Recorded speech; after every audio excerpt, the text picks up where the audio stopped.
गेल्या आठवड्यात अमरावती मध्यवर्ती बस स्थानकासमोर सिटी बसने एका लहान मुलाला चिरडल्याची धक्कादायक घटना घडली होती।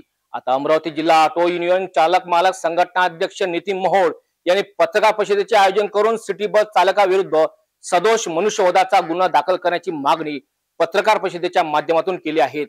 मनपा व आरटीओ पासिंग तसेच शासनाचा महसूल बुडून झालेले नुकसान भरपाई वसुली केल्याशिवाय सिटी बस चालविण्यास मनाई करण्यात यावी अशी माहिती यावेळी स्पष्ट केली आहे।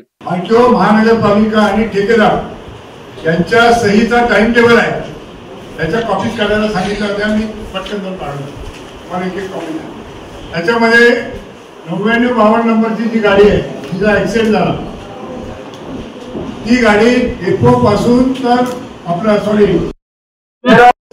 विद्यापीठ असा मार्ग होता आणि 66 सेक्शन जे आहे मोटर व्हेकल ऍक्टचं, त्याच्यामध्ये 66 सेक्शन असं आहे की if you violate the rule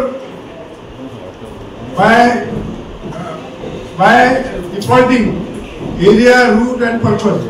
आता ऑटोवाल्यांना 66 कलम लागत नाही, कारण तो एरिया त्याला नेमून दिलाय पूर्ण शहर, रूट त्याला दिलेले नाही आणि पर्पज त्याचा पॅसेंजरचा आहे। हा, त्यांनी जर गव्हाच्या पोते जर त्याच्यातून नेले तर तो 66चा भंग आहे, दोषी जर पूर्ण अनभिज्ञ आहे तर तो रूट त्याला दिलेला आहे, एरिया त्याला दिलेला आहे, टाइम टेबल त्याला दिलेला आहे। तर त्याच्यामध्ये ही 52 नंबरची बस आणि काय करतात ते लोक, ती पाटी असते, ती पाटी कलरनी रंगवून त्यांना त्या बसेसला ही पाटी कंपल्सरी आहे।